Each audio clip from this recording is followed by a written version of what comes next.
Usar uma sociedade é uma das dúvidas mais comuns para os novos advogados. Para evitar a desarmonia entre os sócios, é bom que todas as regras estejam no papel e tudo seja bem conversado. Assista esse vídeo e abra sua mente sobre esse tema.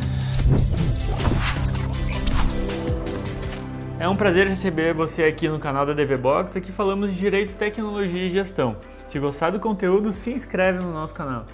Dizem que é melhor transformar um sócio em um amigo do que um amigo em um sócio. Mas na verdade, se tudo estiver bem conversado e as coisas claras, expectativas de futuro e alinhamento, inclusive nos piores cenários, é possível que essa amizade se fortaleça com o tempo. É nos momentos piores que a gente passa junto que a gente vê quando a amizade é de verdade. Os estatutos e provimentos da OAB são muito claros e muito bons em relação a esse tema. Seguir essas regras já estipuladas é muito válido para conseguir construir uma boa sociedade e um bom contrato social e acordo entre os sócios. Os conteúdos da CESA também são bem interessantes. Então, vamos para eles. Existem 3 tipos de sociedades de advogados: a sociedade unipessoal, a sociedade patrimonial e a sociedade híbrida.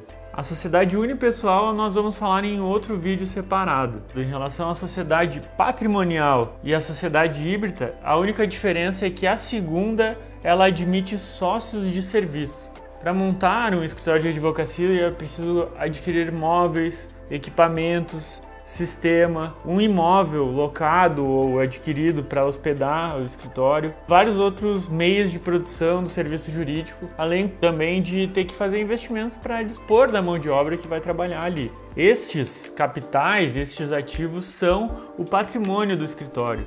Conhecimento jurídico, experiência, contato com clientes, reputação no mercado jurídico, esses para a advocacia também são ativos importantes que podem pesar na hora de estipular o capital de uma sociedade. Os sócios patrimoniais recebem cotas patrimoniais correspondentes e proporcionais a esses bens que eles investem e trazem para agregar na sociedade. Ao sair, os sócios patrimoniais têm direito a essa parte que eles colocaram no início da sociedade para formar ela. Atualmente, os ativos digitais também têm um peso muito importante nos escritórios, principalmente nos escritórios mais digitalizados. O site, o perfil de redes sociais, o tamanho do contato que tem, a participação na internet, a presença digital em si, né? Tudo isso faz parte e agrega valor para a sociedade de advogados. A diferença básica dos sócios de serviço é que eles não vão gastar dinheiro, investir dinheiro para adquirir esses bens e para construir esses bens. Eles vão ingressar na sociedade disponibilizando apenas o seu serviço e o seu conhecimento jurídico. Fora isso, o sócio de serviço vai ter todos os direitos do sócio patrimonial, vedada a discriminação e participação nos resultados e na lucratividade da sociedade da mesma forma, com o mesmo direito proporcionalmente às suas cotas, ou em conformidade com o acordo de sócios que permite a distribuição dos resultados de maneira desproporcional nos termos que permite a OAB, que é um documento bem reconhecido. Os sócios ficam sem qualquer direito trabalhista ou oriundos da CLT. Não tem perigo ou risco de ingressar com uma ação trabalhista e todas as divergências devem ser resolvidas na esfera civil. Não tem direito sequer ao salário mínimo. Os sócios patrimoniais e sócios de serviços têm responsabilidade civil em relação aos processos com os seus clientes no mesmo grau de igualdade. Eles também têm responsabilidade em relação aos tributos que a sociedade deve pagar ao fisco. Ao sair da sociedade, o sócio de serviço não terá direito à indenização em relação às suas cotas, pois elas não conferem a integralização de dinheiro no início da formação da sociedade. O sócio de serviço terá apenas apurado o prolabore do mês corrente e os resultados que ela vai operar no final do ano, de acordo com o que tiver escrito no acordo de sócios. E é por isso que o acordo de sócios tem uma centralidade muito importante na sociedade híbrida. É no acordo de sócios que se firmam garantias, proteções, direitos a honorários futuros para os sócios de serviço e demais sócios minoritários. Vou deixar na descrição do vídeo um modelo de acordo de sócios com sistema de pontuação por tarefas para divisão de honorários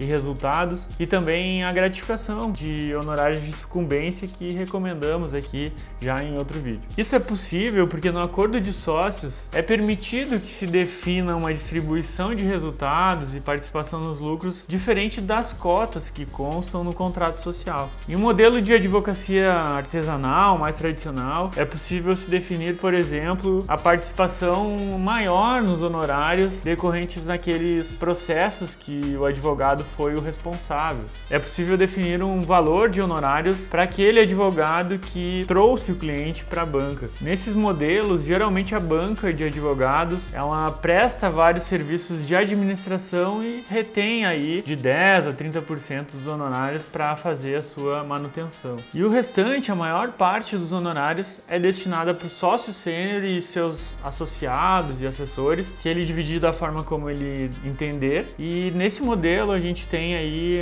formato de gestão nova-iorquino. Aquele que a gente vê nos seriados de televisão. Não, também não é na televisão. Pode ser até no celular. Esse é o modelo que vocês veem aí nas séries de streaming bem conhecidas que o pessoal costumou chamar de modelo nova-iorquino. Pessoalmente eu prefiro o sistema de trabalho em equipe, de setorização e fragmentação do serviço jurídico organizado em uma linha de produção. Para esse modelo é mais indicado dois tipos de gratificação que vão transferidas para o acordo de sócios, que é a gratificação pela produtividade, e nesse sentido a pontuação por tarefas é a melhor que existe hoje. E, em segundo lugar, a gratificação pela participação nos honorários de sucumbência dividido igualmente ou com algumas diferenças entre os mais experientes e os mais novatos do escritório em relação à participação nesses honorários de sucumbência. A primeira, por produtividade, garante volume de trabalho, enquanto a segunda, de participação nos honorários finais de sucumbência, garante uma dedicação à qualidade do trabalho, gerando assim um equilíbrio na gestão do escritório em todas as suas áreas. A criação da figura do sócio de serviço permitiu um crescimento exponencial da advocacia brasileira. Existem hoje sociedades de advogados com mais de 400 sócios. Essas sociedades se transformaram, na verdade, em um hub de negócios da advocacia que reúne vários advogados, setores e departamentos dentro de uma mesma organização. É um hub que traz toda a estrutura física, controladoria, a parte financeira, cobrança de honorários e também permite um network muito forte, acesso a clientes e a especialização de advogados sem a perda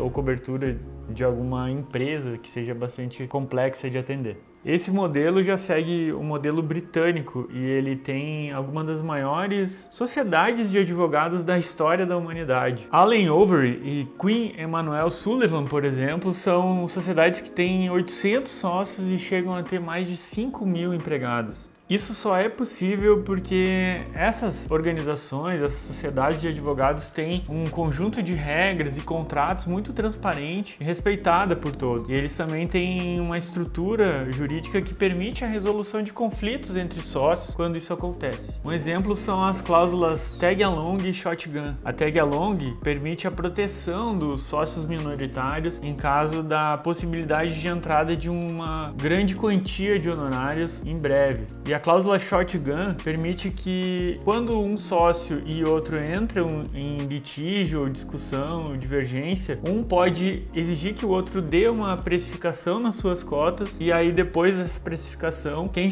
chamou a cláusula shotgun pode escolher se compra todas as cotas ou se vende todas as cotas, resolvendo assim a presença de um dos dois dentro da sociedade. O acordo de sócios ainda pode definir ali os níveis de qualificação e experiência dos profissionais, definir um plano de carreira, definir um plano de desenvolvimento individual, um PDI, e também as formas e métodos de avaliação para crescimento dentro desse plano de carreira. Pode também definir regras de compra e de venda de cotas entre os sócios, estipular critérios para que algum desses sócios se torne sócio patrimonial e também definir regras para um sócio que vai se retirar da sociedade, para herança de algum sócio que venha a falecer e algumas outras regras importantes. Por fim, o acordo de sócios pode e deve também trazer ali o desenho organizacional, o design organizacional que o escritório escolhe de acordo com a sua cultura. Seja ela uma cultura vertical, hierarquizada, verticalizada, por departamentos ou da forma como se organiza. Seja então através da autogestão, uma gestão horizontal, através de círculos e papéis definidos e as regras básicas de alternância da liderança, da representação, enfim. Interessante também definir os limites do poder de cada gerente, de cada líder, de cada representante, cada pessoa que vem exercer esse poder e também as proteções para os subordinados em relação a cada situação que seja necessária, que seja vivenciada pelos demais sócios. Enfim, criar uma sociedade é de fato um ato de coragem e ele pode definir totalmente o futuro e a realidade da vida profissional de um advogado. E que quando tem o fit cultural e alinhamento de expectativas, uma parceria de verdade entre os sócios pode sim trazer resultados impensáveis de se alcançar sozinho. Que bom que você chegou no final do vídeo, é sinal de que você gostou desse conteúdo, então clica aí no curtir, inscreva-se no canal e recomende esse vídeo para demais advogados, talvez para seus sócios ou futuros sócios. Construa aí essa sociedade que você tem na cabeça. Advogue melhor com a ADV Box.